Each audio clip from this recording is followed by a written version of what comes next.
Bristol Town Council meeting of March 24th. If you could all rise for the Pledge of Allegiance. I pledge allegiance to the flag of the United States of America and to the republic for which it stands, one nation, under God, indivisible, with liberty and justice for all. Thank you, everyone. This is hopefully a harbinger of things to come, that we continue to meet in a hybrid fashion at this point, and then I'm going to take my mask down here, and that we ultimately get to a place where we can, yes, as my wife considers herself a hugger, so she looks forward to being able to do that again. So can we do that on the first time we allow you? It is possible. I'm going to remind everyone that while we are spaced 6 feet apart, we're following all the guidelines set forth by the state. It is okay. In fact, it is preferable that you pull your mask down when you're speaking, but obviously put it up after that. And hearing all of those housekeeping things, Madam Clerk. Mr. Chairman and members of the council, the first item of business tonight is the vote on the provisional budget for the fiscal year 2021-2022. So Julie, I'm going to, and Mr. Administrator, I'm going to ask you to comment on this before we do this final vote. Sure. In front of you, you have a replacement page for the expenditure projections with the revised town administrator recommendation, which is updated for the school department's request, which was for them 3% over last year. When you factor in our enrollments, the debt position, their operations, and the way that that's calculated, that is a $396,177 increase to the town of Bristol. So that is what is being recommended there. The other items that are reflected on this sheet are those that the town council discussed during the budget hearings, such as the contingency increases for the council and the administrator of $1,000, the town clerk's part-time position going to full-time and the associated benefits, and the Linden Place Human Resources addition of $600. Those are the changes that you see in front of you. And those changes, if they are approved with the provisional vote, would result in a tax rate based on the current estimated assessments of $14.44. So Julie, a couple things for clarity. Number one, if you would. The tax rate proposed initially by the administrator's budget was an increase of 41 cents. It was to be $14.48, correct? And so this would be a tax increase of $14.48. 37 cents. 37 cents. Yeah. Excellent. Proposed at the moment, because obviously things will be finalized too. And colleagues, please ask questions.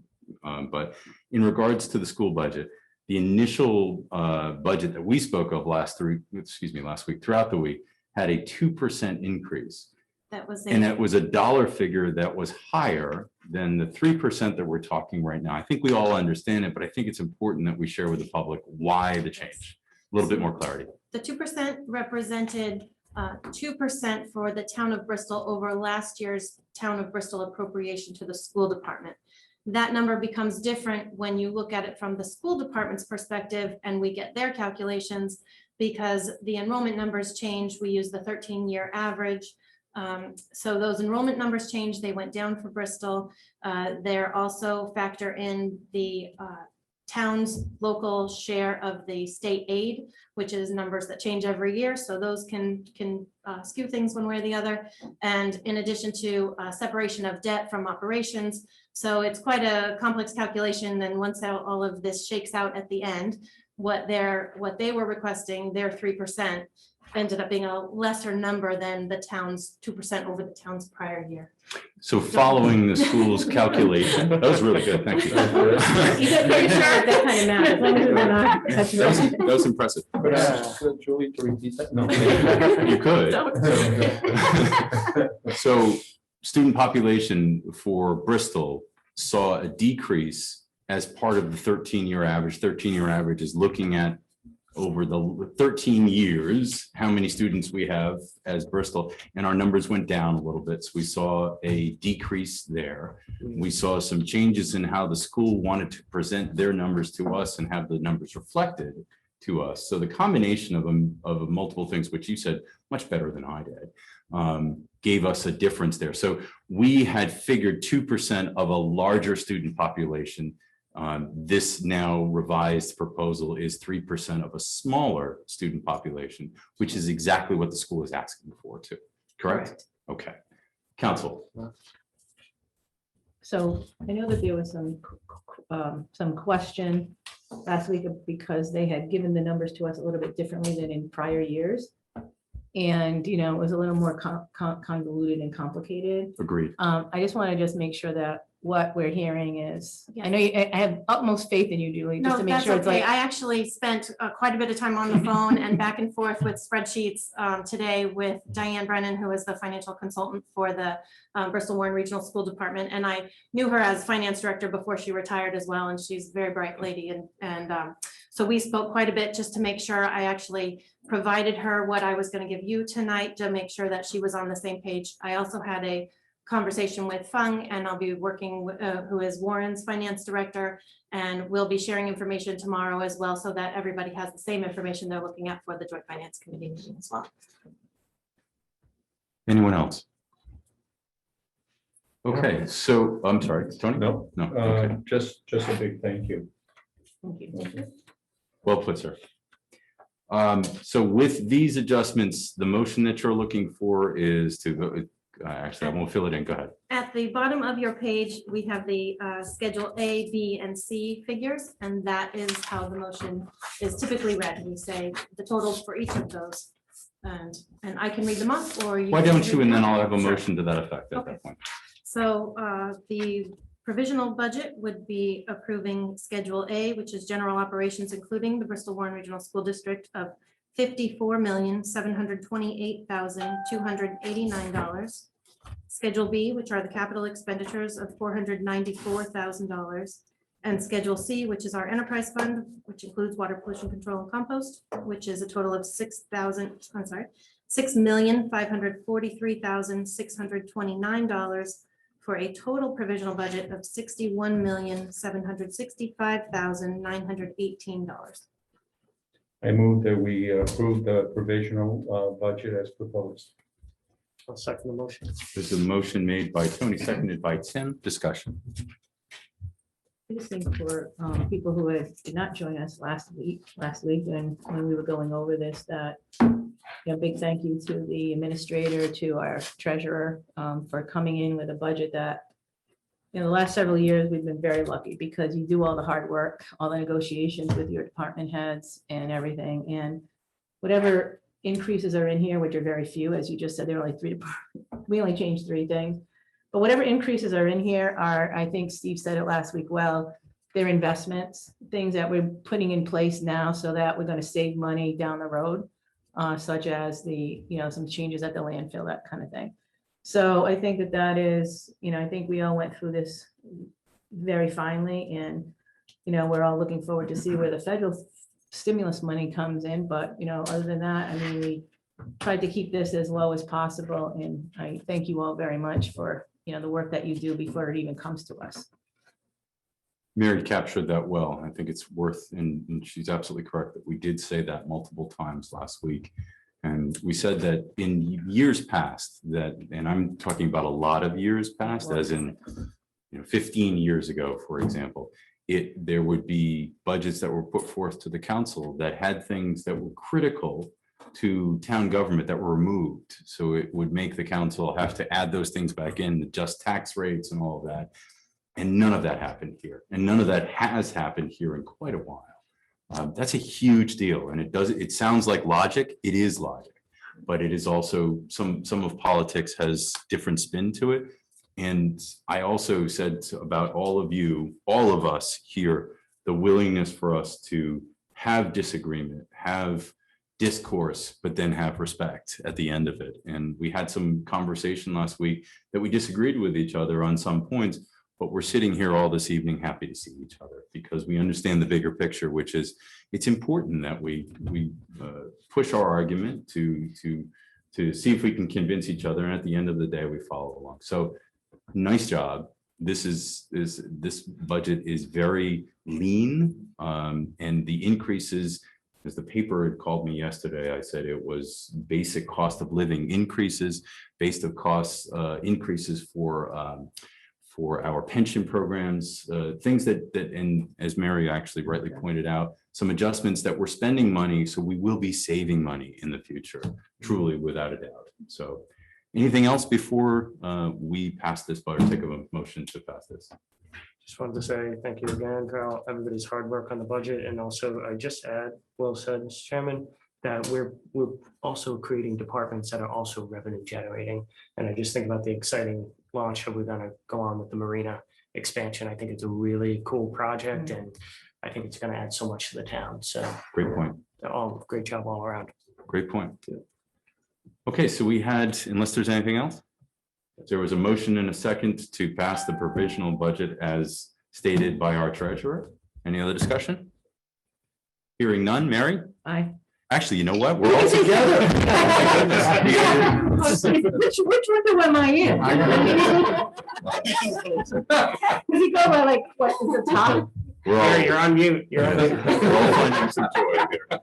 All in favor? Aye. Any opposed? All right, unanimous. Thank you all.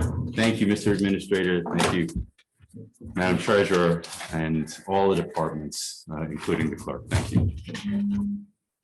Mr. Chairman, the next, and members of the council, the next item on the agenda is the consent agenda. Chairman, make a motion to approve the consent agenda. Tim? Second. Look at you guys, you're still doing it too. We're back in the Zoom mode. Motion made by Tony, sorry, made by Tim, seconded by Tony to approve. Any discussion? All in favor? Aye. Any opposed? The next item on the agenda is A1, this is submission of minutes for the town council meeting of March 3rd, 2021.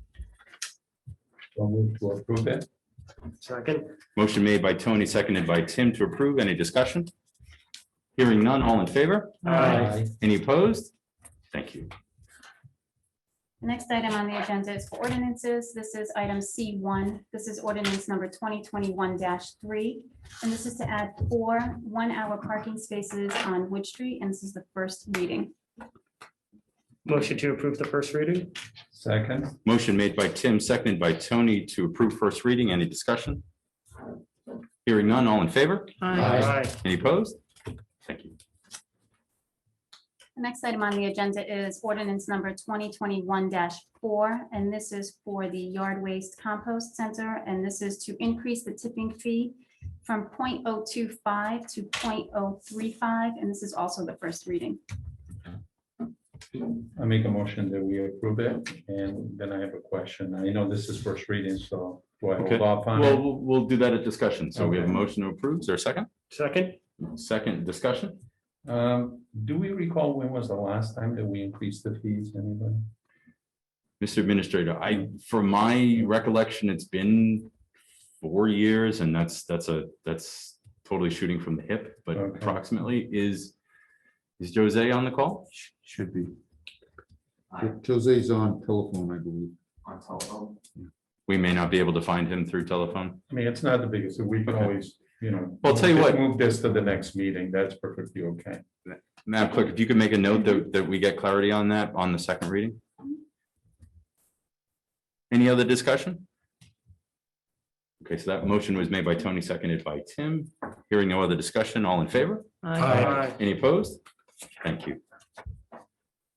Mr. Chairman and members of the council, the next item on the agenda is agenda item C3, and this is ordinance 2021-5. And this is for the beach fees, and this is to amend the beach fees, and this is also the first reading. Motion to approve the first reading. I'll second.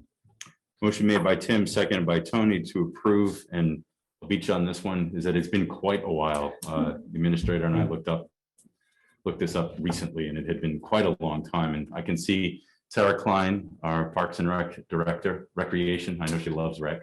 Sarah, did you want to share that real quick? When's the last time this has been changed? I can't hear you. I'm sorry. I think you're muted. Working on it. There you are. So long ago that I don't remember, and I have a great memory, so it's been a long time. All right. Thank you. Uh-huh. I was pleased to see that we're keeping it free for veterans and seniors, so I think that's wonderful.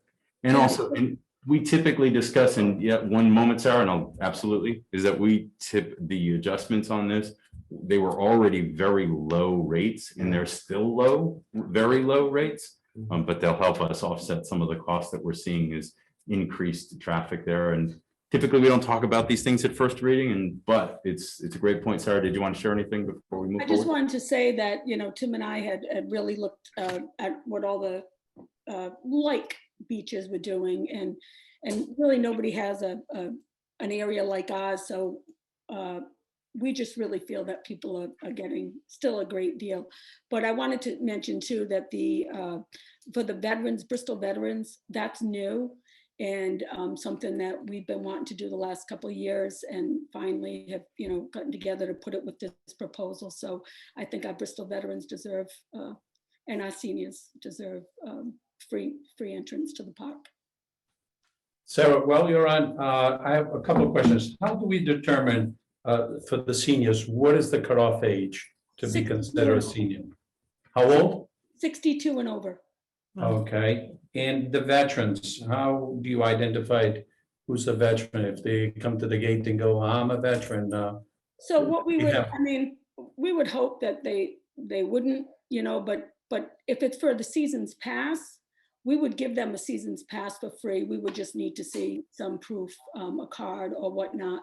And it would be the season pass that would be free. That would be the easiest. I mean, if they came for one day, they wanted to come through, that would be okay. We're just trying not to hold up the line. So we're encouraging them to get the free season pass. That's awesome. The other item is the Bristol residents under the holidays, going from 5 to 10. Personally, I think we should hold a 5 on the residents. Increase the non-residents to 20, but the Bristol residents, I think we should keep them at 5. That's just my opinion on that.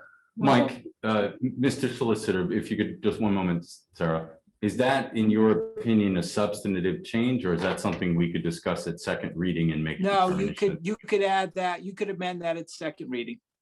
Perfect. Okay. All right. So duly noted on that one. We'll make sure we discuss that. Nathan, can I just jump in? Yep. Okay, so Tony, we would like to do that too. However, because we have grant money down there, we can't charge any more than double an out-of-town resident than an in-town resident. So if we were to keep the Bristol residents 5, then we couldn't go up. If we move the Bristol residents up, then we can move the out-of-towners up. You've changed my mind, Sarah. I originally Do it too. thought that, but then when I looked at the resident season pass for $20, I mean, that's a pretty Right. good deal. So, Oh, no, the season, yeah. yeah, so I mean, So this is really fruitful discussion, and we should make sure that we clarify to the residents what's being proposed, why it's being proposed. And I know we covered a little bit of it here, but at second reading, we'll go through it again. And maybe, Sarah, you could be ready to share a bit more about some of the challenges and why the proposed increase. Okay. Great, thank you. Thank you. Thank you. Any Nice other to see discussion? Any other discussion? Okay, so we had a motion and a second for first reading. All in favor? Aye. Any opposed? Thank you. Mr. Chairman and members of the council, the next item on the agenda is for licensing, and this is Michael Burns for Explore Bristol. And this is a request for a one-day dancing and entertainment license for the Friday night street party event to be held on August 20th, 2021. I take a decision. No, I don't make a decision. I propose we approve the request, obviously to follow all the regulations, they need to be in order as well. You mean the COVID restrictions? restrictions. Yes. Yeah, okay. Yep, I'll second that motion. We had a motion made by Tony, seconded by Tim to approve. Is there any other discussion? I just think this whole agenda, a lot of it is on events coming up in the next several months, and it's nice to see these events being, optimistic that we're going to be able to have them. I hope This is a so. good change from the spring to late summer, so I think that's going to work out fine for them. Agreed. I truly hope so too. And I think that the non-large events, I wouldn't call this a smaller one, but a non-large, I think has a higher likelihood of moving forward. Yeah. So here's hoping. So we had a motion and a second. Any other discussion? Hearing none, all in favor? Aye. Opposed? Thank you. Mr. Chairman and members of the council, the next item on the agenda is item D2, and this is Michelle Martins for the Bristol 4th of July Committee requesting for a one-day dancing and entertainment license for a cultural night event to be held on June 4th, 2021. Based on all the positive recommendations, I'll make a motion to approve and with obviously per the COVID restrictions required for that time, conditional. Second it. Motion made by Tim, seconded by Tony to approve. Any discussion? Hearing none, all in favor? Aye. Any opposed? Thank you. The next item on the agenda is agenda item D3, and this is Patrick Snow doing business as Crave Nutrition. And this is for the 576 Medicon Avenue, Unit 12. And this is a request for the vitrilling license. I do want to make a note that the solicitor Goins, or the town solicitor, is bringing an update on the show cause hearing from the SIP parade that was previously held a vitrilling license there. So before we get a motion to that effect, Mike, could you share on this, because we did make a motion for a show cause, but this was not for Patrick Snow, but it was for this physical address. If you could speak a little more to the council on that. I sure can. I'm happy to.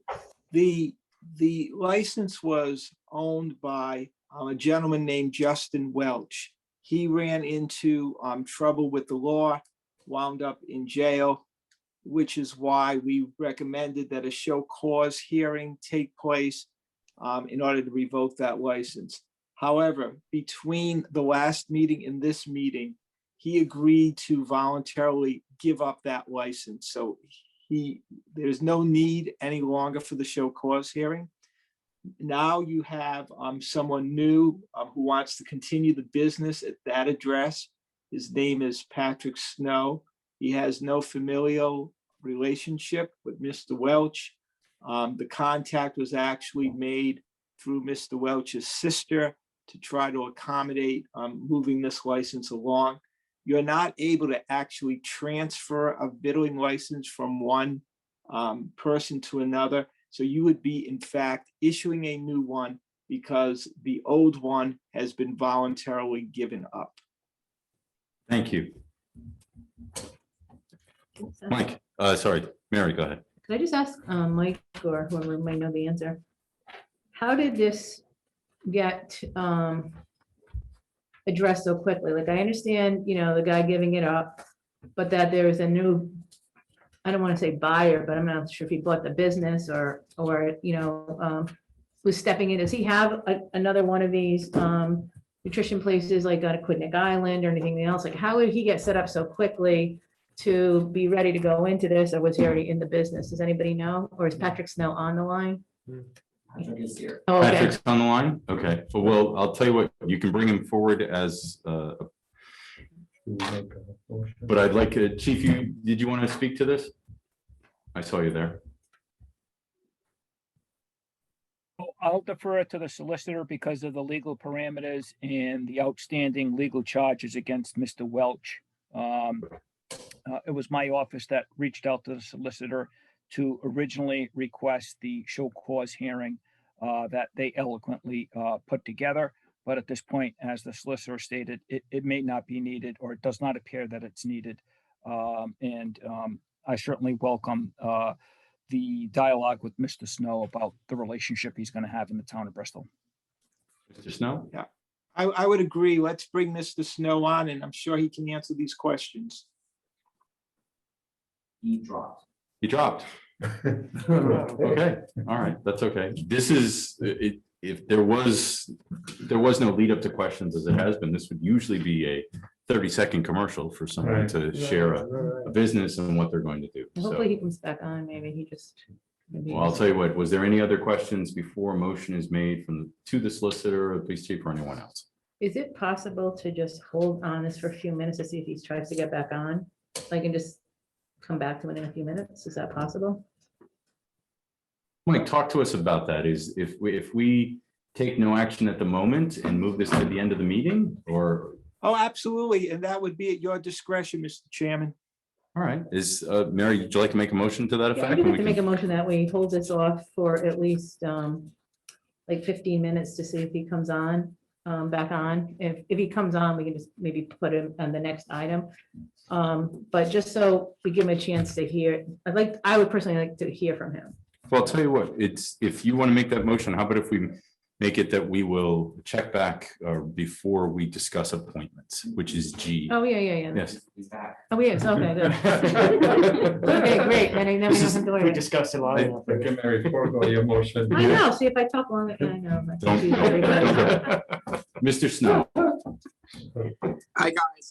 I apologize for the awesome internet connectivity. It's that special time of the evening where everyone's trying to log on, and right as you called on me, my connection died to my horror. So I appreciate you bearing with. so there was a couple of questions, and actually I'm going to defer to Councilwoman Perrella. She had a question in regards to, it seemed like it was a quick transition from the prior owner to you. Eric?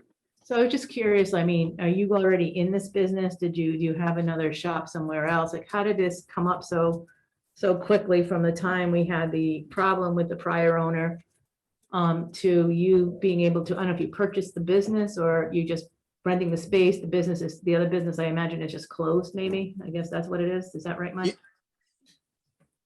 Yes, ma'am, that's correct. So the short answer is my wife, Hannah, and I are business partners.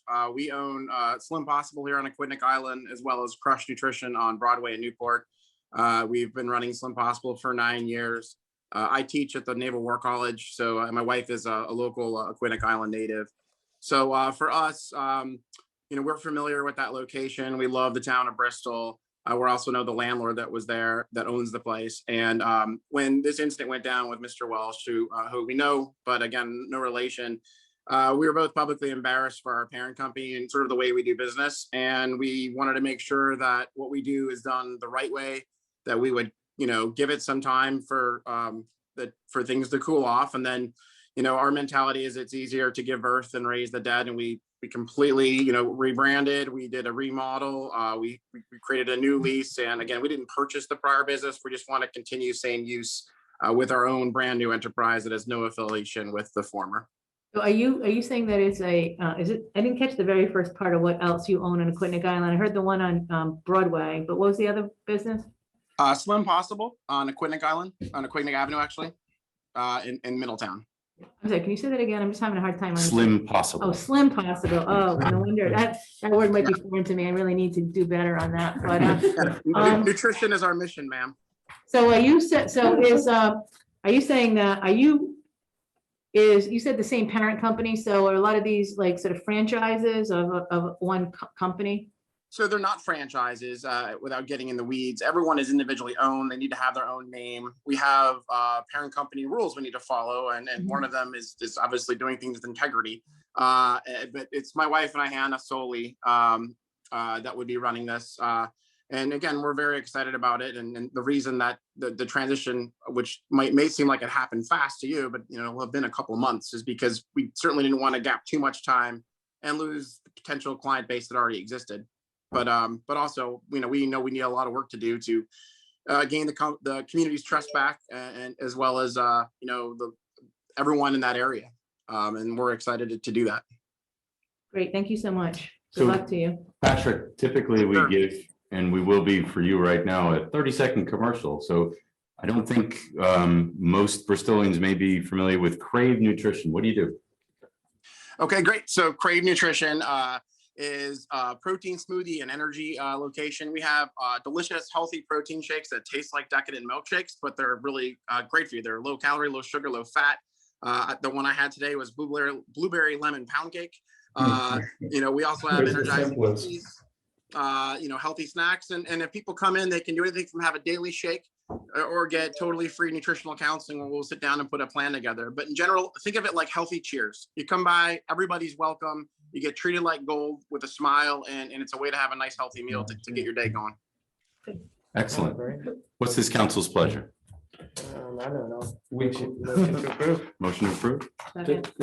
to create a new license, am I correct in this? We don't have to That's create what a I heard license, do Mike we? say, right? Well, it's It's don't not have a license. transfer, but rather a creation of a new license. so Mike's guidance to us was just that it is not a transfer, so it is a new license. This request is a new Okay. license. But we don't have to like get a new We- license because we already have, there's no Right. limit Do you on want me to these. call that out? licenses. No, so we have a motion to approve. Is there a second? Mary. Second. Mary, so Tim made the motion to approve, seconded by Mary. Any other discussion? All in favor? Aye. Any opposed? Good luck, Patrick. Good luck. I thank you for your time, team. We'll see you soon. Thank you. Take care. You too. Mr. Give Cha- birth I versus know. raise the dead. I'm confused there, Just so we're clear. Madam Clerk. We'll get that in the minutes. Make sure you highlight that one. Mr. Chairman and members of the council, the next item on the agenda is for the licensing board. This is item E1, and this is the cesspool license renewals for 2021, 2022. Well, based on the fact that there does not appear to be any issues with these two companies, I vote that we approve the license. Second. There's a motion to approve made by Tony, seconded by Tim. Any discussion? Hearing none, all in favor? Any opposed? Thank you. The next item on the agenda is agenda item E2, and this is the tattooing license renewals for 21 and 22. Halsey Harshaw, are you listening? Block your ears, block your ears. Making, based on the positive recommendations, making a motion to approve the tattoo license renewals for 2021-22. Second. Motion made by Tim, seconded by Tony to approve. Any discussion? Hearing none, all in favor? Aye. Aye. Any opposed? Thank you. The next item on the agenda is for petitions, and we have F1. This is Michael Burns from Explore Bristol for the British Motor Cars in Bristol. Request for permission to use and sell alcoholic beverages and temporary street closure for the Friday night street party event to be held on August 20th, 2021. Based on all the recommendations, I move that we approve it. Second. Motion made by Tony, seconded by Mary to approve. Any discussion? Mr. Chairman, just a quick question on this one. course. Are they still, do they still have to put a petition forward for the motor car festival and we just haven't gotten that yet? This is Or, it, this is it. oh, this is it. I thought this was just for the Friday night. No, the whole packet, the whole thing is in Okay, there. the It's whole like- thing. They changed. I the did name. read the whole thing, Yeah. but I noticed it on the petition. It said request for permission to use alcoholic beverages and temporary street closure for Friday night Right. street party event, August Right. 20th. They're gonna have the, from 2021. what I read is they're not having alcohol at the next day Right, at right. the. And Park. the only requirement that this council needs to weigh in is this. And then it's my understanding, I can see Sarah there too. I believe they had an application, most likely an application in with Okay. Parks and Recreation for use of their area, which would fall under Sarah's responsibility. Okay, excellent. I hope that on Saturday, when they come to the British Motor Car Festival, that they make sure to advertise that you can get here on the ferry. So. See, Oh, very that's a good nice. point. That's right. It's I think that they changed the name, like instead of, I don't know Yes, exactly, what it's they no changed, it's like a longer- mile, it's yeah. like not a big Bristol name change. cars or Bristol, something, yeah, yeah. one car, something like that, yeah. Is Mike on? Maybe if Mike is on, does he want over the Is commercial? is Mike Burns on? He's not. He is not. I'll tell you what we can do if this council is, excuse me, this council is amenable, is that as these things get closer, that we can ask, that we can get an update from them and to give them an opportunity to share with more people, to talk about what they can do, and hopefully they can do everything that they want to, right? Certainly, it's a good way to try to promote and assist, especially as Mary pointed out, it's awesome to see all these requests for activities and to try to bring some normalcy. Guys, help me with that word, right? Normal. Normal. Yes. Yeah. You got it. All right, so we had a motion and a second. Any other discussion? All in favor? Aye. Any opposed? Thank you. Next item on the agenda is agenda item F2, and this is Michelle Martins for the Bristol 4th of July Committee, request for the use of the Maritime Center to hold a cultural night event with food trucks or food stations and permission to use and sell alcoholic beverages on June 4th, 2021. Based on the positive recommendations, I make a motion to approve cultural night with the condition that it will follow COVID guidelines at that time. Second. Motion made by Tim, seconded by Tony to approve with those conditions. Any discussion? Hearing none, all in favor? Any opposed? Thank you. Mr. Chairman and members of the council, the next item on the agenda is agenda item F3, and this is the Bristol Merchant Association requesting for approval of a event schedule for 2021. What's this council's pleasure? Motion to approve based on the positive recommendations. Second, So motion made by Tim, seconded by Mary to approve with those conditions that we spoke of already. Any discussion? Yes, COVID guidelines. what's kind of cool is that they have like 4 events for State Street. You know, like 5 events for State Yes. Street. Yeah, Chris- it's cool. Any representation, I don't know how you would know it, to be quite honest, but There is a member of the BMA, but I don't know if they want to speak to it. I'll tell you what, as we just talk here for another 5-10 seconds, if that hand goes up, we're absolutely willing to hear it. If not, I commend, and I know this was something that we worked with the BMA in the past, and I commend them for coming to us so early and with all the events up front to allow a one and done. Everybody knows what's going on. It allows us to plan better. I know that Councilman Texera and I talked a little bit earlier, and I know you wanted to share something in regards to closing the street. Yes, I did. And I'm sure the chief is, I'm sure he's on this already. But I just have a concern, to be sure that we block Hope and Thames to avoid any direct speeding vehicles through. And I'm sure you're taking those precautions. Am I correct, chief? Yeah, Yes, Mr. Texera, Councilman Texera, we'll take that into consideration. And we are building security and operations plans for all events related to the 4th of July committee curriculum. Super. And the other question I had was in regards to, due to the narrowness, how the road has been narrowed by all of the, is there an issue with that? I mean, I'm not sure. Are you aware of anything with that? No. The State Street Fair last year was like, with all of that, worked out. Oh, yeah, seemed to that's work out right. really Yeah. well. I mean, Yes, they it did. did it. I think they had the police Right. cars blocking the road You like are you're right, talking yes. about, yeah. Okay. I have nothing else. I'm good. Any other discussion? No, just excited to see the events. You know, my opinion as a shopper, but All right. So hearing no other discussion, all in favor? Aye. Any opposed? Thank you. The next item on the agenda is agenda item F4, and this is Joseph Bruno of 20 Sunnyside Avenue, and it's a request to install a curbing in front of his residence.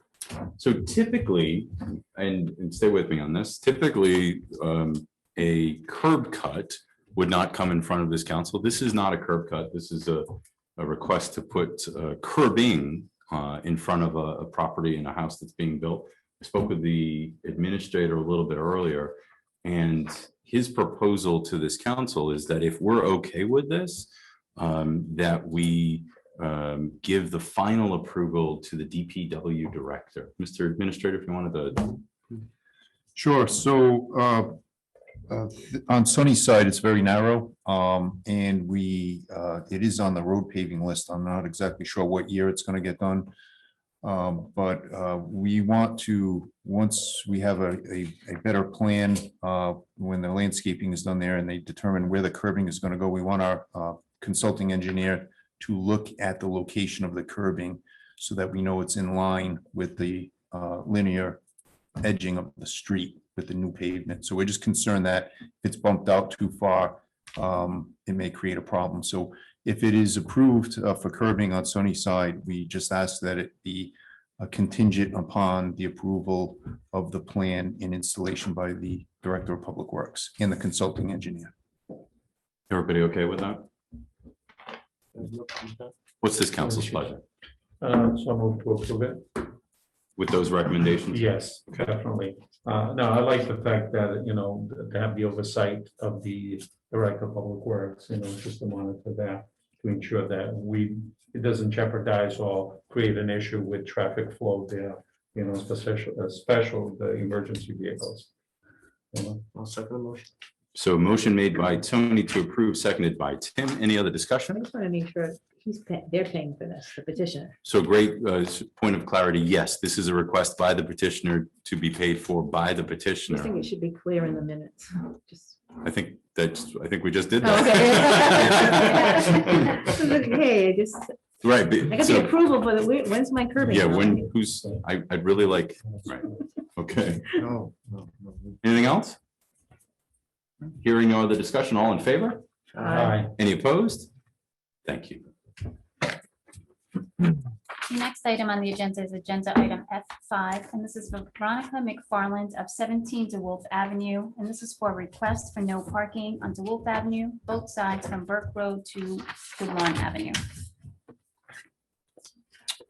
So I don't know if the applicant is on, Chris? Petitioner, actually. Okay, so the recommendation to this council, we had both from the administrator, the chief of police, and a late item from our DPW director to deny.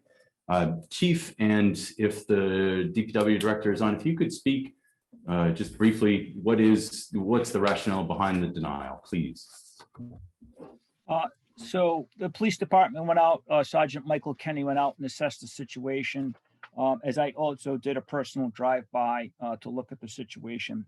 Where this Mrs. McFarland lives, the issue is at the intersection at DeWolf and Woodlawn, if you all can visualize that.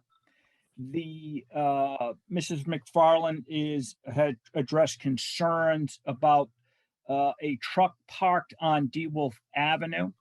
So the homeowner at the intersection of Woodlawn and DeWolf, the front of the house faces Woodlawn.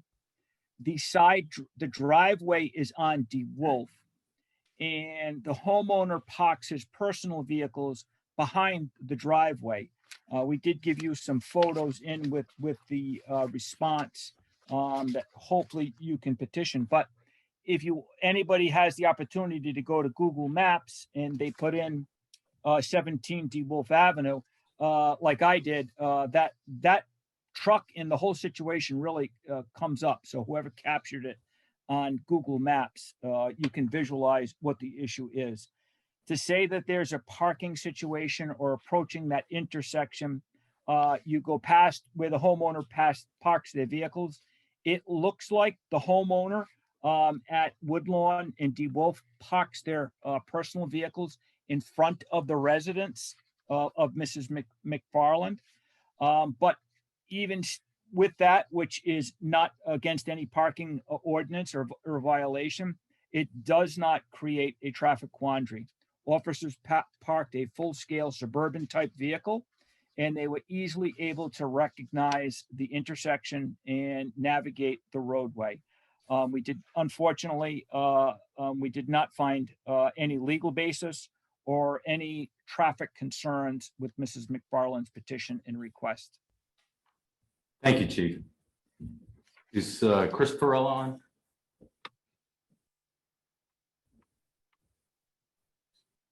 I did not see Director Perella in any of the participants tonight in my quick view earlier, Mr. Chair. So we received a late item, which is from the DPW Director, Chris Perella, which stated generally the same basic narrative that the chief just shared with us.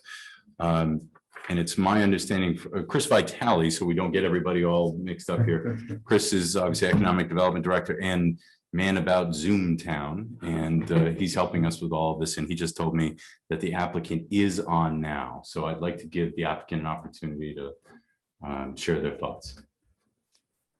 And when we see the applicant, I'm sure that you can probably hear me already. When you get on, if you could please state your full name and address for the record. Good evening. My name is Veronica McFarland. and I live at 17 DeWolf Avenue. Welcome. Thank you. The request was not so much because of the parking, which I can tell you has been a concern. The request is because of the way the vehicles are parked, and it's not only the person who is at 99, but it's also the other person that is on Woodlawn that has their driveways on DeWolf. And the question is, and the concern is, exiting from DeWolf onto Woodlawn is become very hazardous. And many times people are speeding around the corner, coming down Woodlawn to take a right on DeWolf. And because you have to go around whoever is parked, you're on the wrong side of the road. And there has been several times that myself, my husband, and a number of the neighbors have had very close calls with head-on collisions. So the concern is about that. There has been a stop. School buses are stopping at the corner for pickup. And I'm just concerned about everybody's safety in the neighborhood. It really is not about them parking in front of my residence. It has more to do with the safety of exiting DeWolf onto Woodlawn. Thank you. Thank you. So what we had heard, and you did address what we heard, Chief, in instances like this, where in the past, you've suggested that maybe some heightened focus in that area could maybe assist with issues that have been expressed here. So simply put, an officer there making sure people are not going necessarily over the speed limit, or maybe erratic driving is a little less when an officer is around. I know that you've shared that in the past. What's your thoughts? Absolutely. We can conduct a survey and certainly have our traffic enforcement detail put an emphasis on that entire area, and we can certainly report back to the council with our findings. Chief, last time we asked you, and Ms. McFarland, I'll certainly allow you to speak. The last time that we've done something like this, you had asked, if my memory is correct, for, I want to say 2 meetings, like 60 days, it turned out that you were asking for information on it. Is that a reasonable request this time?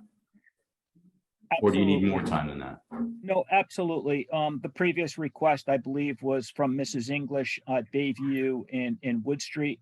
And we do have a comprehensive analysis as a result of that request, which should either come at this council meeting or the next. I think we had a late entry to Madam Clerk, but certainly we want to make sure that we get it right and address all of the concerns Mrs. McFarland is raising. Mrs. McFarland?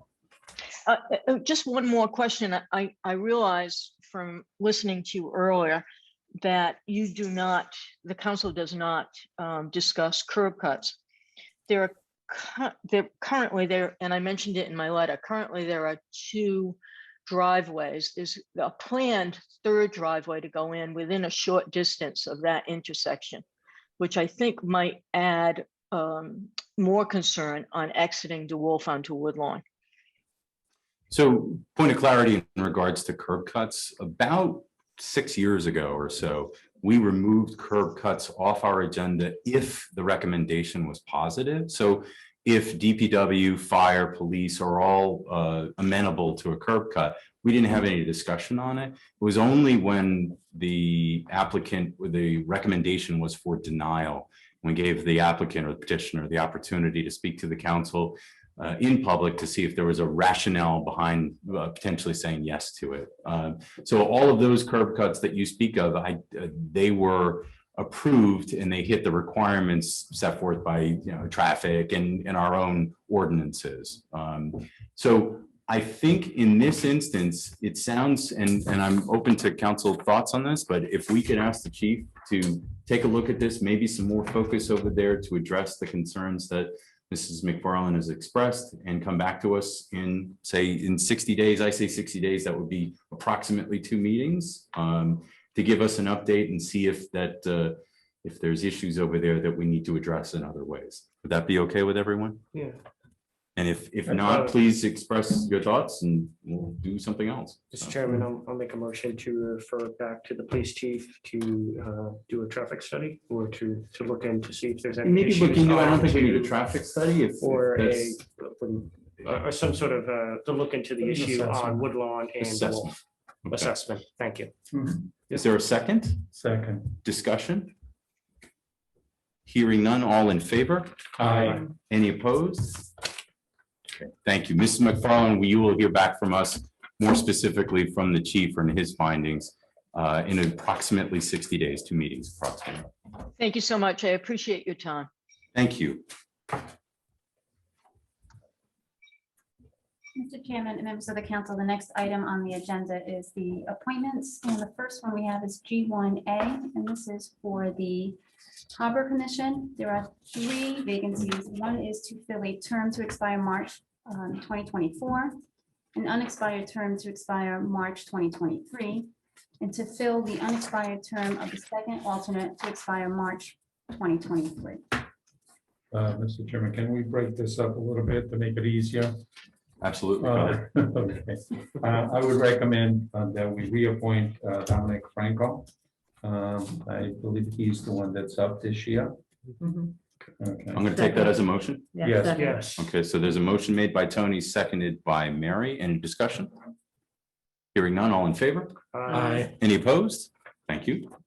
And Continue, Tony, doing a great job. And all others, I would recommend that we interview for the opening, the vacant position, well, 2 vacant positions, actually. 2 vacant positions. Okay, so I did speak with, for everyone's knowledge, I spoke with the clerk prior to this meeting and suggested that we could schedule those at our next meeting prior to it, like we typically do. Depending on how many positive responses we get for that, we could start potentially at 6 for those interviews and then our regular meeting at 7. Okay, so There are 5 this- people though. I so- mean, will we have time for that? I There are 5 people here. I think it'll move us right along if we work within the confines of an hour. So So, set the clock. yeah, and quite honestly, if we're not able to finish it in that time frame, we can Continue. schedule it again and continue. Okay, is that okay with everyone? Okay, Sounds good. all right. So that was Tony's motion to set up interviews. Is there a second? I'll second the motion. Okay, motion made by Tony, seconded by Tim. Any other discussion? Hearing none, all in favor? Aye. Any opposed? Thank you. Mr. Chairman and members of the council, the next item on the agenda is G1B, and this is Harbor Master Marsili, recommendations to the auxiliary harbor master appointments. And we have 2. We have Melissa Benavides, and we also have Justin Charist. Mr. Chairman, I'll make a motion to set interviews for the auxiliary harbor master appointments, Melissa and Justin.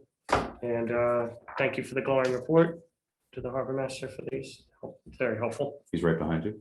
Yeah. Is there a second? I'll second for discussion, but did you call for interviews for these 2 individuals? Yes, I call for an interview for Melissa Benavides and Justin. Sure. Charles. Yeah. But we've done that before. We haven't done that before. So, This is and happening. that was, So we were, that was the field that we could, there, we weren't able to absolutely 100% clarify that we did not interview for these in the past. That we've absolutely interviewed for assistant harbor masters in the past. In fact, I remember we had a few interested parties. And Greg Marsili, a harbor master, is on right now.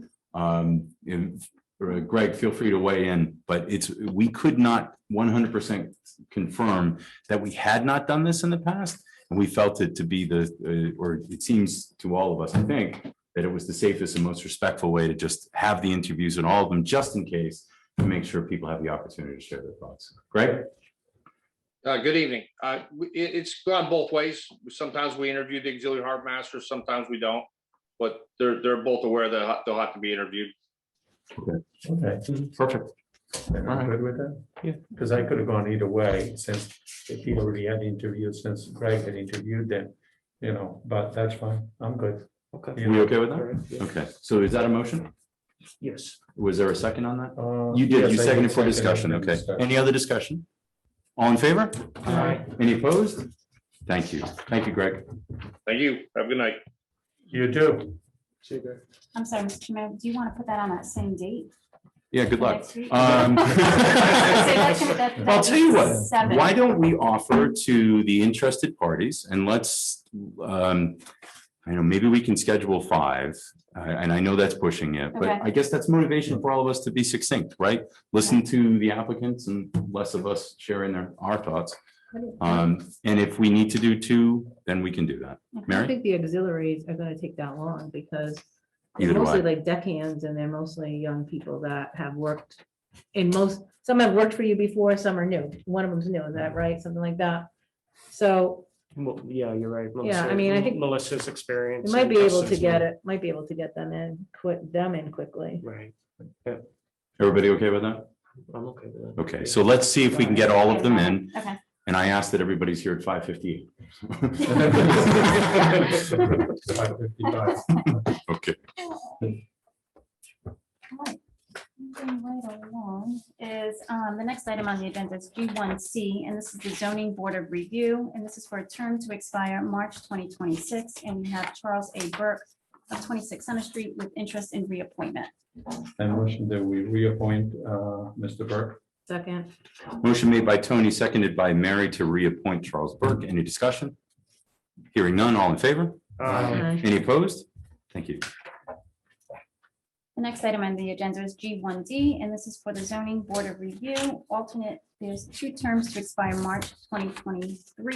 And we have Elaine White with interest in reappointment, and we also have Derek Tipton, also with interest in reappointment.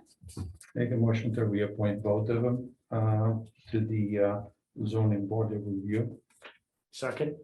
So motion made by Tony, seconded by Tim to reappoint Elaine White and Derek Tipton, excuse me, to alternate positions on the zoning board of review. Any discussion? Hearing none, all in favor? Any opposed? Thank you. The next item on the agenda is G1E, and this is for an appointment on the Recreation Board, second auxiliary, to fill the unexpired term to expire February 2023. And we have Joseph DeMello of 1 Roosevelt Drive with interest in appointment. So maybe we meet at 4? we've interviewed him many times for other things, it's like not, no, we don't know him. I know that we've interviewed him. I should say this is that I know that some of us have. I don't know if all of us have. So it is, yeah, There's only one applicant. no, Oh, okay. okay. So then we will set a point, we'll Okay. set our interviews just because it's We have somebody. it's good, consistent practice. Yeah. Yeah, So is that a motion? yes. Okay, made by Right, you Tim? should Set up an interview. You want a second? I think it's like 5:30 and then the meeting is like 7:15. I'll buy pizza. How's that? I'll buy pizza. So, all right, so I'm writing that motion in a minute. quickly It too. comes in like 15 minutes later or something. Motion made by Tim, seconded by Tony to set interview with Joseph DeMello for rec board. Any discussion? Hearing none, all in favor? Aye. Any opposed? Thank you, and thank you all for your interest. This council very much, and I say this all the time for all of us, that this town and this council very much appreciates the volunteerism, the efforts and energies that all of you, whether it's for Harbor, and we had a lot of Harbor here tonight in zoning, or any of the boards and commissions, it's because of that, or in a large part because of those volunteer boards that we get the community that we have. So thank you all. Yeah, we're lucky. Mr. Chairman and members of the council, the next item on the agenda, this is old business, and this is H1, and this is from Charlotte Burnham. The request was originally for creation of a dedicated account to restore painting of the Thomas Shepherd, and we have Treasurer Julie Gauscher here in regards to a draft of a town of Bristol fund establishment and maintenance policy. Julie. Okay, so in response to our request, I developed a new policy that basically what it does is describes, so the town of Bristol typically manages between 85 and 100 different funds. They have a variety of limitations to them. Some of them are considered non-spendable endowments where we can't touch the corpus of the fund, but we get some investment income from them. Or there's restricted accounts such as grants. donations, there's various categories. So what this policy does is it sets out the background, which explains the different categories, and I can go into as much or little depth as you like, so I will take your cues. But the purpose of this is to establish those controls, to lay out the accounting and record keeping, and to provide public information in the most transparent way. This policy discusses that, and I don't know if this exists or not, but now it will formally exist, that any non-spendable funds such as endowments or bequests would be reported to the town council upon receipt with all supporting documentation, trust documents, correspondence, etc. And that will include a description of the allowable use of those funds. It also details a policy on how funds are going to be accounted for. I will note that none of this is new or changed from current practice. It's just putting it into writing so that everybody is aware of how these things are tracked and accounted for. And all of this is audited, and all of the funds are audited every year. So we go through grant funds, state aid funds, bonded projects, donations for established funds, and then where it's applicable tonight is the donations for new funds. So that item in particular says that donations for new funds shall be presented to the town council prior to establishment of the fund. Upon acceptance of the donation, the town council will approve the establishment of the fund for accounting purposes, and at their discretion may set parameters for use of funds, including allowable uses, timeline, expiration for use of funds, and instruction on use if the time period has expired. So I can get into any of that in a little more detail. So the goal behind this was I had reached out to Julie on behalf of this council to say, because this request came in, it was kind of a trigger. We have past great projects, opportunities that people are looking to. Well, there was a dog park. That's the one that always comes to mind when I think of this, but sometimes they wane and then then nothing happens with it. And those funds are sitting there doing nothing. And we think it's important to make sure that those funds, if they're not used, that we're very clear on how we want to handle it. Aaron had actually brought up in this discussion a couple of meetings ago and said, well, should the timeline be the same? No, it really shouldn't. Meaning, should it expire in 6 months or 5 years? I think it depends on a case by case. And I love that part of what you added in here. And we can talk about that on a case by case basis. But simply put, if the project goes defunct, it never gets to fruition, then we can use those funds as the council sees fit. For example, human services. And that's really it seems to me that we can use those to give back to the organizations that come in front of this council on a daily basis. So that was the goal behind it. So the monies just didn't sit there and die, if you will. And also is as important is that donors understand what's happening to it. And if nothing happens within X amount of time, that it'll be used for great causes. And it'll be public and it'll be transparent, but it won't sit there and do nothing. So did I capture that well, Julie? You did. Okay. Yes. All right. Council? If I may. Of course. So first of all, thank you. Very informative, educational, and great guidance going forward. You know, certainly, I learned quite a bit. I mean, in terms of the different, funds, like grants that we have, or endowments. So it was interesting to read through and how it was defined, and certainly provide some guidance going forward, as we said. I also like the idea that if there's funds in the future that sort of expire, that we transfer over for the grants that we provide to the different organizations. I think that's an awesome use of those funds as well. Nice. Anyone else? I think it's a good job. A good job, Julian, this is to lay it out. I just have a question, Mr. Chairman. So I just want to get your advice or your input, your thoughts on. So we have some funding that's out there. It's kind of gotten old. Should we include in the policy some sort of communication policy to sort of let that group know that we're going to sort of reconcile those funds and offset them to human services? Or like just sort of to cover ourselves in regards to that we never told anybody, they kind of got absorbed. Yeah. I think best practice would be to lay that out right up front, because what happens is people move out of town, or it's a different group of people now, or, so I think if the council is very clear on the use right up front, it's in the minutes, everybody knows Mhm. that, and I think that those folks who are raising funds for a particular project, they need to include that language in their donation materials too. That should be a caveat when they're accepting the funds, that should this project not be funded, these funds will be used for XYZ purpose. And that way the donors, it's really clear that somebody who's donating for a specific project knows that these Expectations funds are might, there, right? yeah, because that may change their desire to donate or. And Yes. certainly the goal here is not to keep the money, Right. right? It's No, we're right. trying to be a fiduciary agent, a vehicle for these funds to be captured, Exactly. kept safe, if you will. But honestly, part of it was there's a lot of effort that goes into it on Julie's end. And it should be a good thing, but it's that old saying about no good deed goes unpunished. There was some of this going, not with all of them, not even close, but it was to make sure that we weren't using and you weren't using your time for things that are noble, but if there's no forward progression, then what was the reason for those extra efforts?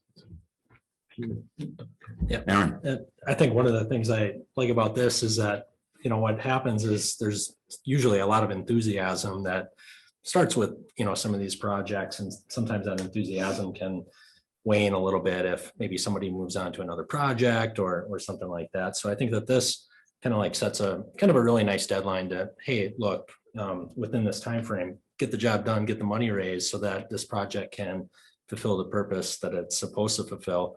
And I think the other interesting and innovative thing about this too is that, if I was to give money to a project or something like that, and it's sitting there with the town, I might rather know that that money is being put to good use rather than sitting around for 100 years or something like that. So that's enough. And I think if you add that transparency to it, like the donors being transparent about, hey, I'm going to try to get this project done in a year and a half or something like that.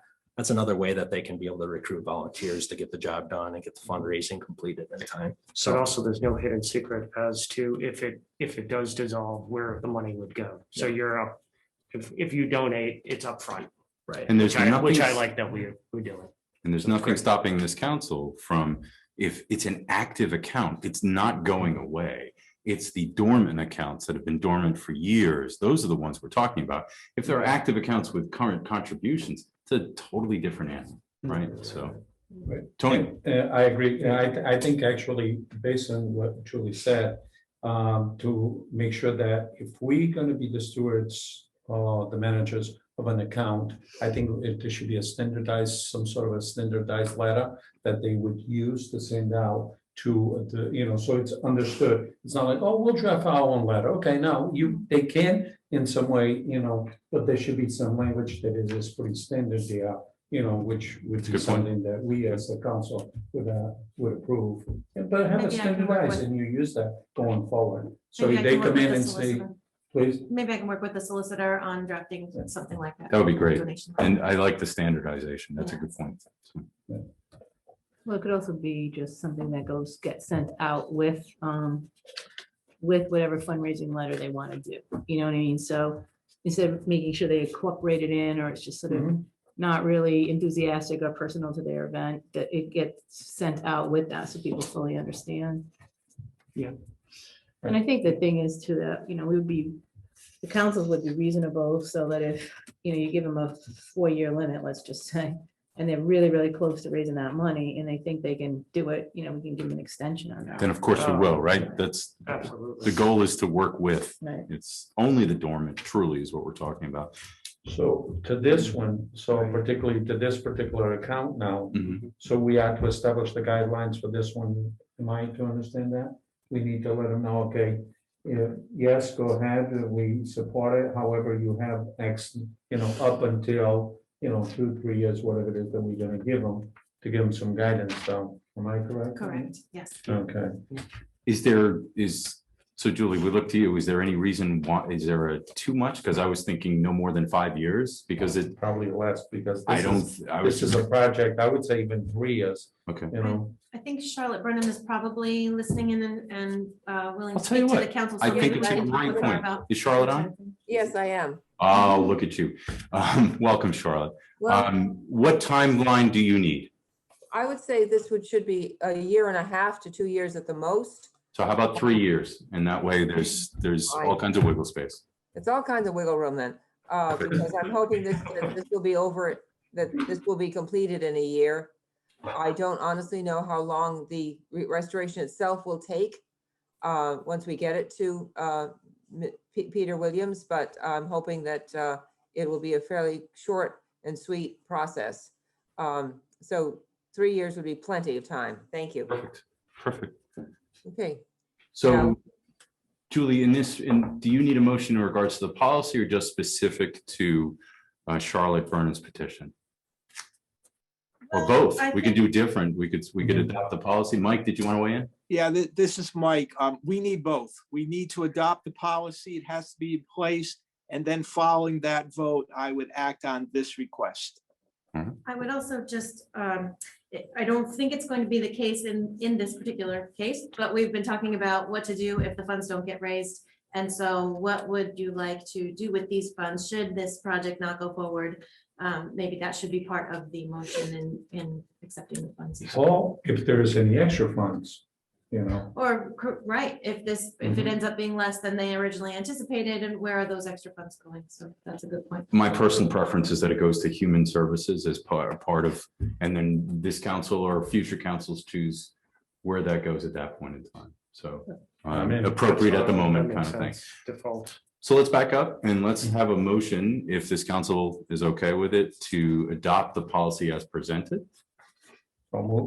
Second. Motion made by Tony to adopt, seconded by Tim. Any discussion? Hearing none, all in favor? Aye. Any opposed? Excellent. And then the second motion would be for maximum 3 years for Charlotte Burnham petition for the dedicated account to restore paintings of Thomas Shepard, the first superintendent of Bristol. And so again, 3-year maximum term on that, with any excess funds to be applied towards human services. So move. Can I?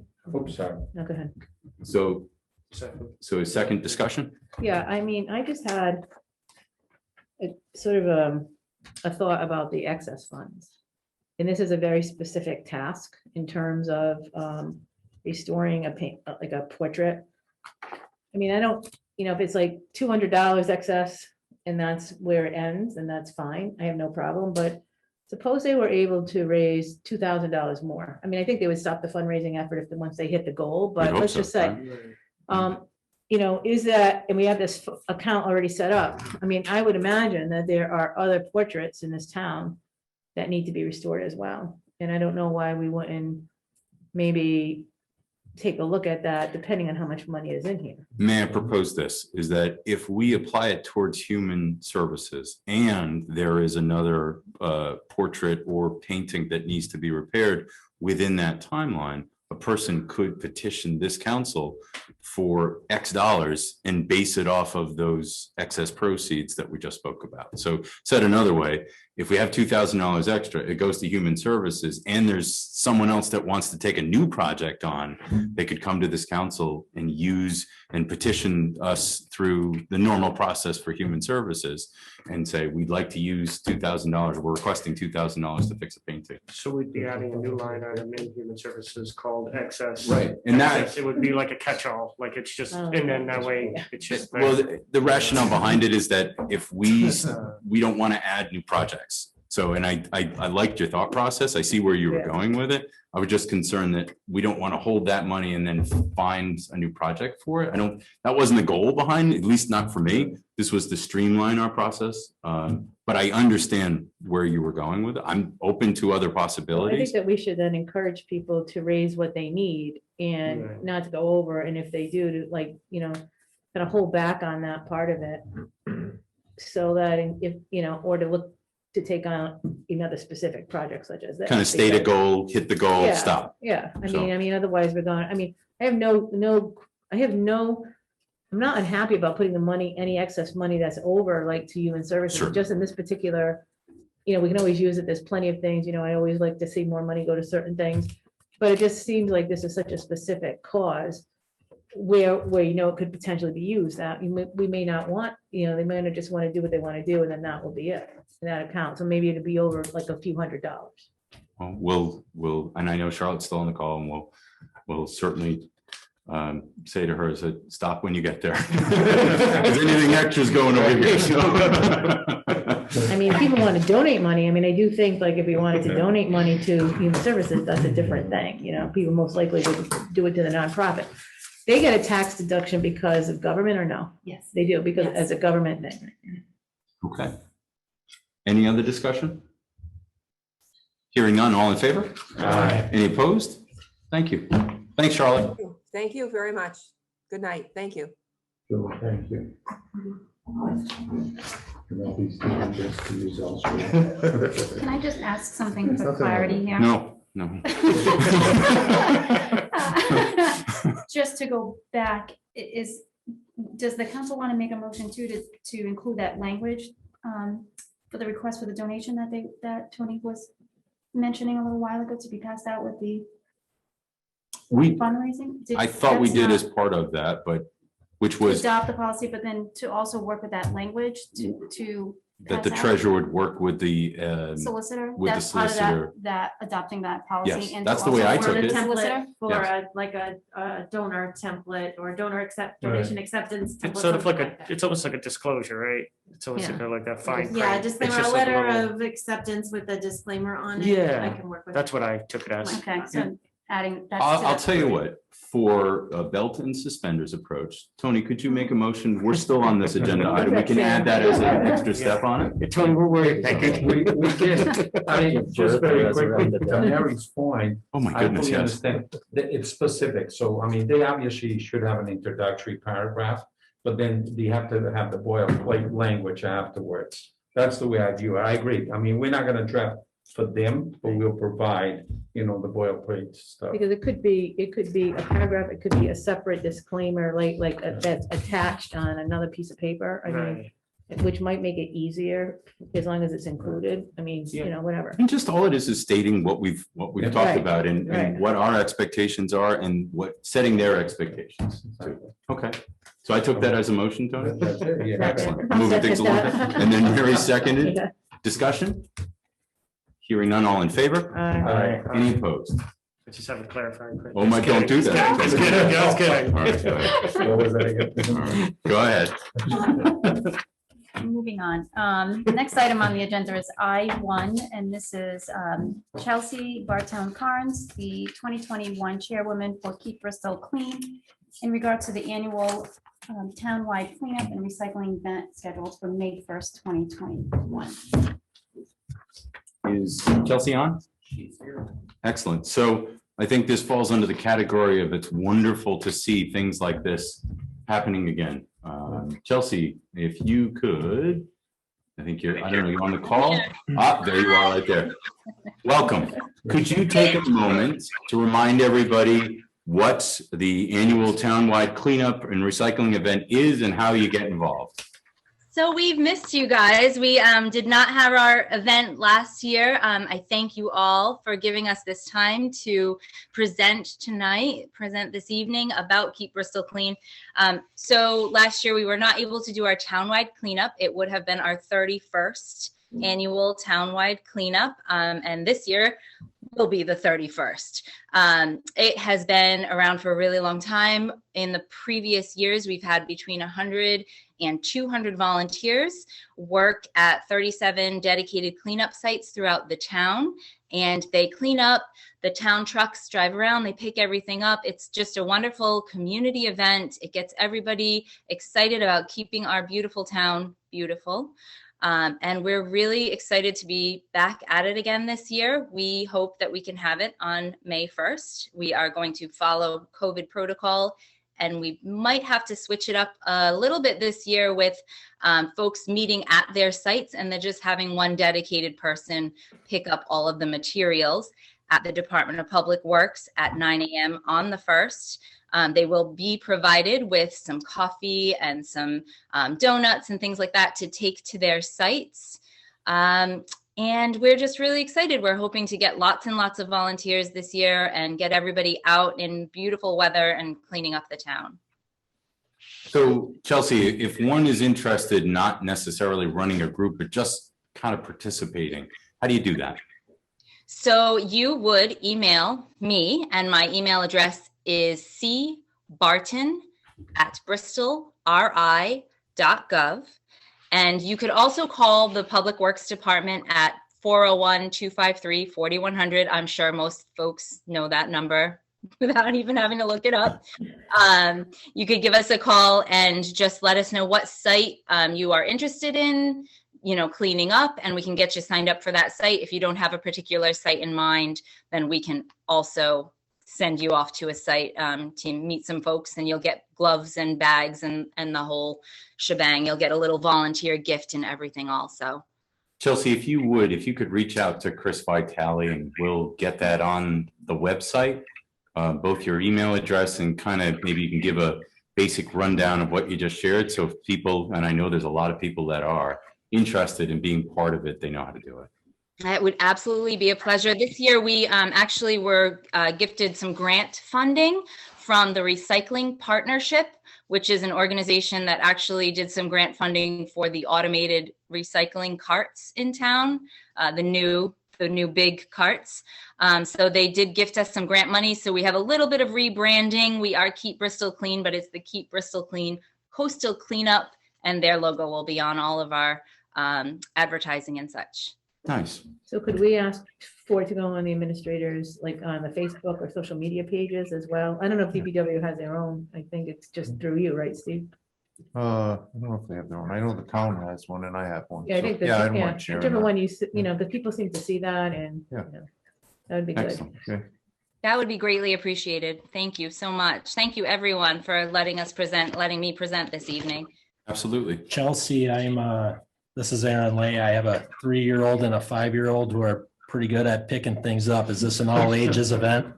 It is an all ages event. We do ask that, if there are a group of children that are interested, we do have Kickamuit Middle School and Gutierrez School. They have volunteer groups at their school, and they will be doing group sites, but they have to have adult supervision. So you can't just send your kids, Aaron. Nice try.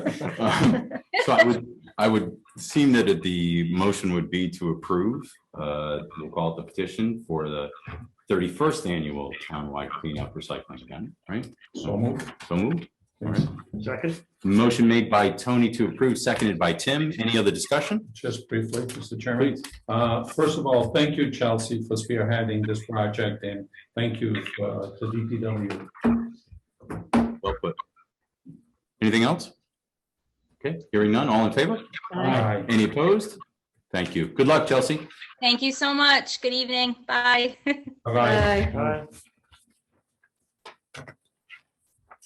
Mr. Chairman and members of the council, the next item on the agenda is I2, and this is Town Administrator Contenti in regards to a draft license agreement to maintain a property at 205 and 211 Thames Street. Mr. Administrator. Thank you. So we have reached an agreement with Gladding Properties as it relates to the use of town property behind 205 Thames Street. So that's the building north of the Everett's Fire Station on Thames Street. As you may recall, some months ago, there was a discussion, there was a request to use the property in the rear of the building, and there was going to be a swap for the alleyway along the side. But after some checks with their insurance provider and so forth, it wasn't able to happen. So what I'm recommending that the council consider is an agreement for them to use, it's less than 48 square feet, so it would be 11 feet 8 inches by 3 feet 10 inches on the west side of the property. So it's enough property to permit the landing for the stairwell from the top porch down, and to provide safe access to that. So it would be a license to maintain. And that's it. Yeah, that's it. Okay. Council? I motion, do we approve it? Okay. Second. Motion made by Tony to approve, seconded by Mary. Discussion? Just very briefly, I see that they signed off already, so they obviously appear to be agreeable to it. So it's an hour in now, right? Yes, yeah, it's up to the town Super. at this point. The other point of interest here is relating to that property, the right of way to the south of 205 Claim Street, that is public. So I would really like to advertise that. The fire chief had a small granite paver that says public right of way installed. Outstanding. So to remind people and to let them know that, feel free to walk to the public space behind that property. Good. On that same vein, Bristol does an outstanding job. And I'm looking at all of you, and making sure that that the access to the waterfront is there forever. And that's just another example of bringing people's attention, whether you're from Bristol or Bristol, England, right? It doesn't matter. It's all there for you. All right. So we had a motion to approve or grant, I'm sorry, the license to maintain property. And motion and a second. Any other discussion? Hearing none, all in favor? Aye. Any opposed? Thank you. The next item on the agenda is I3, and this is Town Administrator Contente with the request for executive session pursuant to Rhode Island General Law 42-46(5). And we'll take this up at the end of the meeting, please.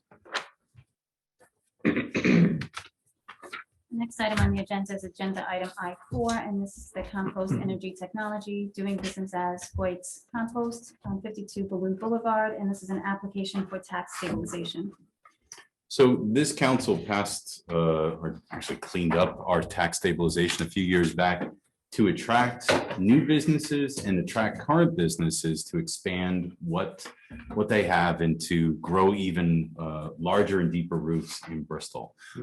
This is a way of doing that. It doesn't cost the town money, but losing those businesses or losing those expansions does cost the town money in both jobs and revenues in a multitude of ways. But Diane, our community development director, if you could just kind of hit, if you would, the high points of did it hit the requirements? Obviously, it's in front of us. So it did. How did it do it? And why is it appropriate to grant this tax stabilization? Sure, I'd be happy to. And I just also want to mention, in case you have specific questions, the president of the business and the financial officer are also on the call tonight. If you have any questions or want any more insight on their actual company. Do. I would like to give them an opportunity to share what they do, and with this expansion, I saw there was additional jobs. I'm sure they'd like to point out that when it's done, they'll be looking for people. So go ahead, Diane. Okay, so this is a substantial improvement. The criteria is for the 10-year stabilization, and it is a proposal that adds, sorry, I was all ready until you called on me. Now That's what happens, right? So they're spending over, hang on one second, I'm just going. So for the 10-year program, which they're requesting to be considered for, so I can, let me share a couple of pieces because I have it right in front of me. Their current thank you. assessment, no problem, is $235,500. This is at 52 Boulevard, and I'm reading right from the stabilization program, and 1.9 for buildings. So current assessment and land, and then 1.994 for buildings. And then it's proposed for the anticipated expenditure for expansion or relocation, in this instance expansion, right, of $1,308,900. Thank you so much. You're Thank you so welcome. much. And that's what allows them to be requesting the 10-year phase-in of their taxes. We are working with them in the Department of Community Development. They will be coming to us for a development plan review within the next few months. And one of the other requirements is that they come to you and get permission for the tax stabilization before they get a building permit, which they are obviously complying with. And they are making substantial improvements to the building. They're putting on a 2-story addition on the front of the building and rehabilitating the existing manufacturing area to give them more space for manufacturing. So again, all of those criteria enable them to make this request for the 10-year phase-in of their taxes. So I would, I'm sure I'm not alone, like to hear from the owners and sound like the CFO. I think if I heard you correctly, I'm most interested in hearing the new job creations of 50. That's impressive, 50 over the next 12 months. So if we could invite them on the call, Chris. Yeah, so Chris, it's Mr. Chase Hogoboom is the president and Alan McKinnon is the financial officer. We're just giving it a moment to connect.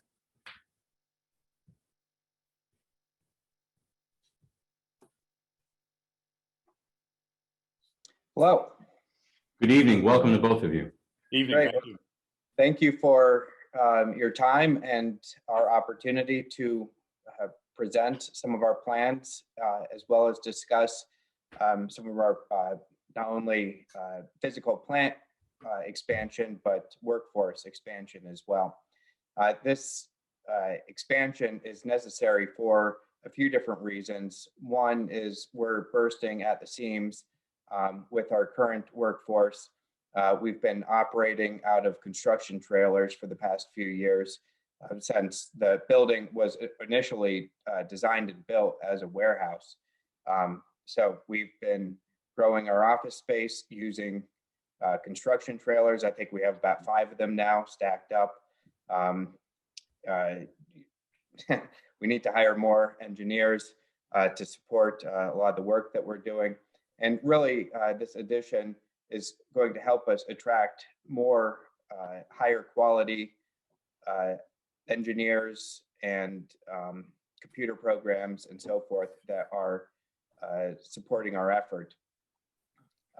The second reason why this expansion is necessary is the Department of Defense is pushing us towards being ITAR compliant for a lot of the work that we're doing for them and also supporting the Underwater Warfare Center's efforts in maintaining our country's underwater supremacy.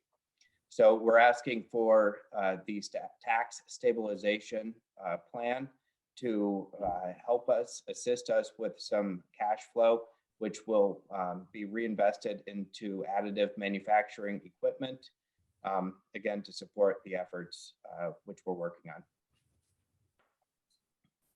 Outstanding. Can you, so those jobs include, it sounded like they would be, we'll call it higher pay jobs. Is that a fair way of saying that? You were talking about engineers and computer programmers. Right. So it's a combination of engineers. So yeah, engineers, computer programmers, but also, right now, 25% of our manufacturing space is taken up by construction office trailers. And so what this is going to allow us to do is free up a lot of manufacturing space, which will then allow us to increase output, mainly by hiring more skilled labor. Outstanding. Council? I'd just like to say, I guess I got the mask on. You beat me to it. Go for it. I think this is pretty exciting. Absolutely. To me, it's kind of a no-brainer. And when I think about this, I not only think about the good jobs that are being created or that are coming here to Bristol, but also kind of some of the incidental effects of that. So, if you think about, maybe some of these folks are deciding that, they want to come down, maybe these folks are bringing in, some other people who are, from out of state or something like that to have a lunch downtown or something like that. So it's really exciting. I know that this is an industry that is really on the rise, and the future of this industry is really bright. And I think it's pretty exciting to be part of kind of our national defense as we're kind of moving forward and starting to think about those things some more. So agreed. Tim? I just want to echo Councilman Lay's story. I think this is a great story. Really excited for this company taking off. And I think it's wonderful that government and this policy and the private sector it's going to be successful for the future, because this really helps position them for success and helps our community and helps the expanding community. So, with that said, I'd like to, based on all the criteria and that have been met on this, I'd like to move forward to make a motion to approve the tax stabilization for 10 years based on the policy that is stated and outlined. I'll second that. So motion made by Tim to approve at 10 years, seconded by Tony. Discussion? Just a brief, a question, Chase, if I may. The question is, okay, you're proposing that within the next 12 months, there'll be approximately another 55 positions. Am I correct to read that? Well, we're looking to approximately double in size, so. Okay, that's a fair statement. I hear you. Okay. Anticipation, when do you think you may begin to do that? Well, we're out of space right now.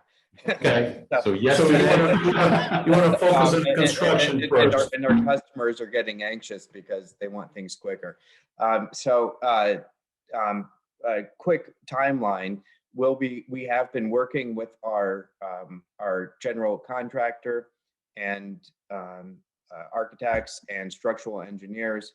We should be at 100% drawings by this Friday, hopefully, in which then we'll be working with Diane to move forward on her end and to make sure everything's reviewed properly. Our general contractor is ready to break ground as soon as the end of April.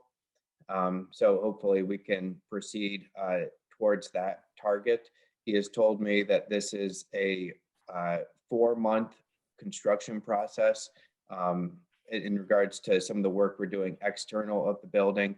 And then we'll move into month 5 of construction for some internal work that we're doing as well.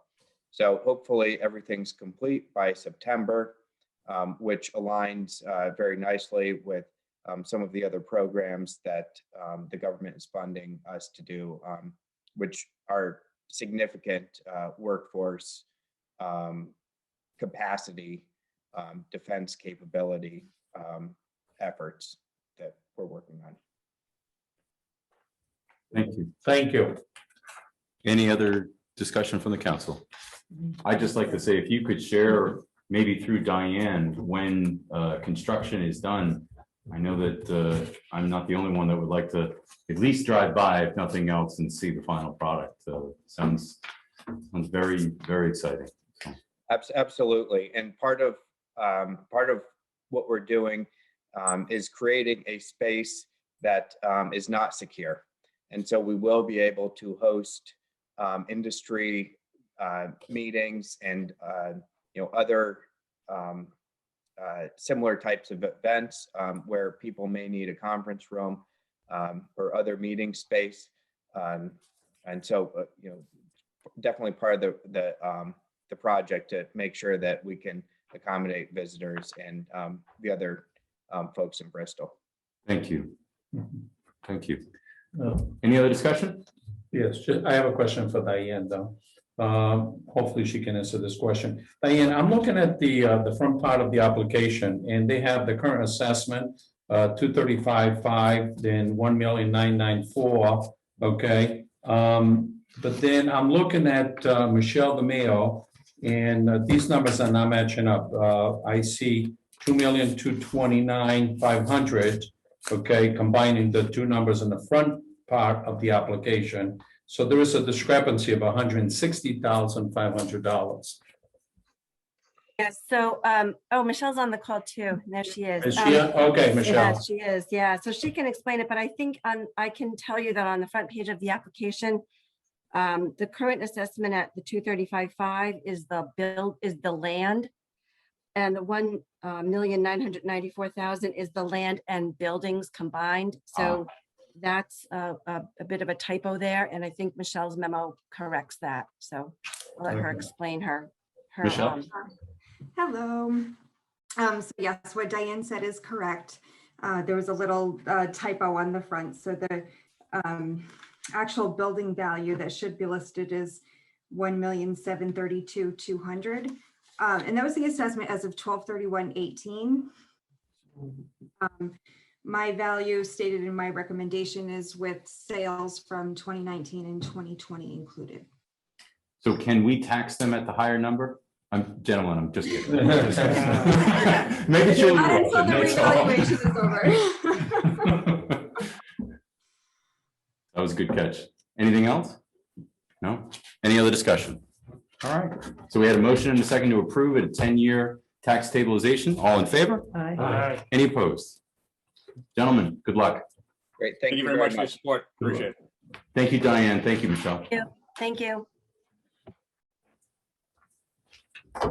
The chairman and members of the council, the next item on the agenda is K1, and this is Alan Klepper of the Barrington Director of Bristol County Water Authority with a monthly report for March. I will say his poem was very nice. So was some of the other information there Yeah, too, yeah, you know? And I see they said goodbye to the former, the ex-director, Kim Marchand, you know, and also highlighted many of her accomplishments. Yeah, so he did a nice poem to say goodbye to her, which was Mhm. very talented. There's always lots of good information in his, document to us. It is. Can I take that as a motion to receive and file? Yeah, sure. Yeah, second. Felt like that. I like that, I like that. Is there a second? Second. You're Okay, an motion interpreter. made by Mary. You're like a Mary whisperer. Seconded by Tony. Oh, boy. To receive and file, any discussion? All in favor? Aye. Any opposed? Thank you. The next item on the agenda is L1, and this is from the town solicitor, Ursullo, with the extension of the COVID-19 relief for outdoor dining. Mr. Solicitor. Thank you. Yes, I thought I'd provide you with a memo to bring you up to date on the situation with regard to our restaurants who have had and enjoyed expanded service areas during the pandemic. Unfortunately, as we all know, this is going to extend into the coming spring and summer, so that pursuant to the executive orders that this council has authorized, and I assume will continue to authorize in the future, those establishments who desire to continue to serve outdoors with the stipulations that the council imposes may apply, and you'll address those on a case-by-case basis. Now, in terms of looking at the long term of this type of service, there are two things of note.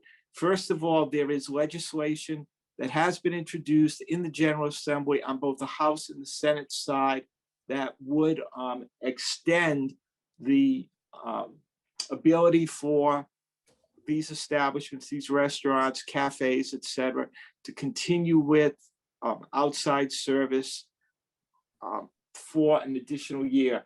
We don't know if that legislation is going to be amended or if it's even going to be adopted. We'll know that most likely during the months of May and June. However, I did provide to the council a roadmap for the future if the council wanted to consider longer term licenses for these outdoor dining establishments in the future. I gave you a number of bullet points. We would need to deal with the service area requirements as set forth in the historic district. There's always the issue of expansion of the service areas for alcohol.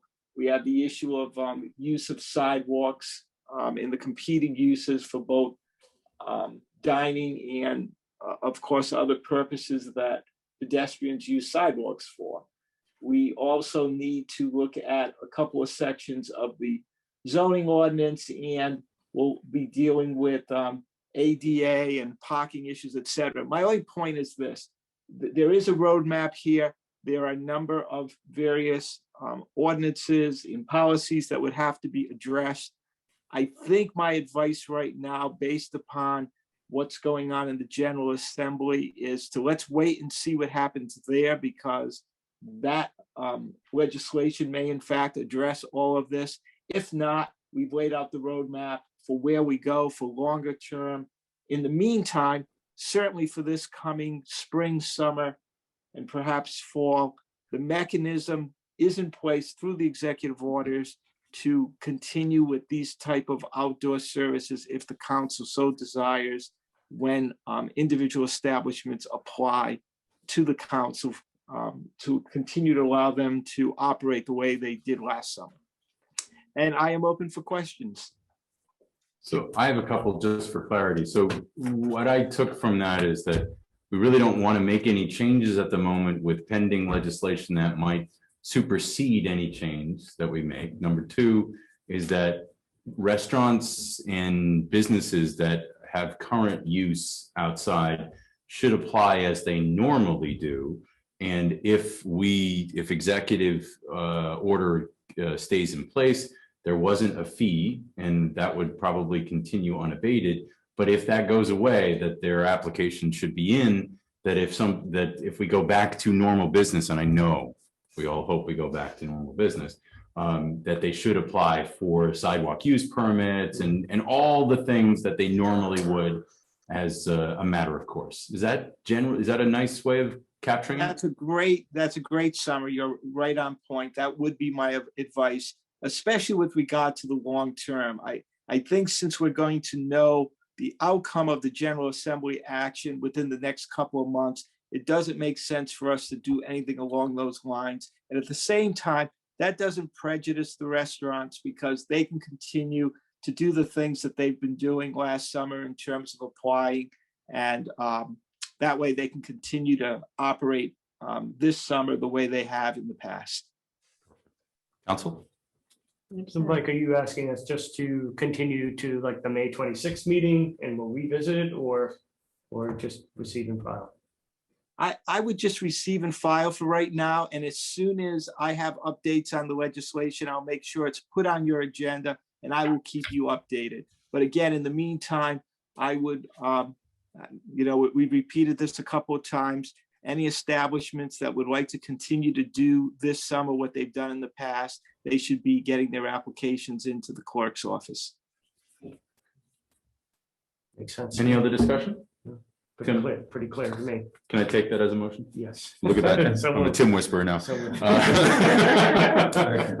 All right, so motion made by Tim, seconded by Tony to receive and file. Any other discussion? Well, I just had a quick question, Mike. I think I understand this. So on the legislation, I mean, do you have any opinion on the legislation? I mean, is it just, if the legislation goes forward and it's passed, they can't just go crazy and do anything they want within the property, right? They have to still do compliance. I mean, is this legislation that towns and cities and towns should take a position on, or just, let it see what happens? So it's a good question, Mary. The League of Cities and Towns is taking the position with the legislation, which I think is good for Bristol and all the towns, that they give the individual municipalities the opportunity to sort of opt in or not. The purpose of the legislation is to help businesses with their long-term goals and investments by assuring them that what is happening during the pandemic would continue to happen or be allowed once the pandemic ends for up to 1 year. Right. And the way it's written now is that in essence would apply to every city and town, and it would be statewide statewide legislation that would basically direct the municipalities as to what to do. So that my belief is that's going to change between now and adoption, which is why I think it just makes sense to hold off on any action by the council at this point. So Mike, just to follow up, would that allow the businesses to just continue with whatever, they have, the outdoor dining, so forth? They can't just decide to say, I want a big new sign, I'm going to put up a new, okay. No, it would only allow them to continue to do what you as a council have allowed them to do in the past under the executive orders. It would not, to my knowledge, and I can't fathom they would do this, that they would increase any of those privileges. It's just to maintain what those privileges have been. Okay, thank you. Any other discussion? So we had a motion to receive and file. All in favor? Aye. Aye. Any opposed? Okay, thank you. Thank you, Mike. So next would be the town administrator consensus request for executive session. Excellent. Okay, so. You went to go get a water. That's yes, right. no problem. So as we normally do, this meeting will go on pause and we will have executive session, come back to this meeting to complete, but Mr. Solicitor, so you could walk us into executive session. Sure, the motion would be to adjourn to executive session pursuant to 4246(5)(a)(2), litigation regarding the Rhode Island League of Cities and Towns and the Evergreen legislation. Council? So moved. Second. Motion made by Tim, seconded by Mary. All in favor? Aye. Any opposed? Okay, thank you.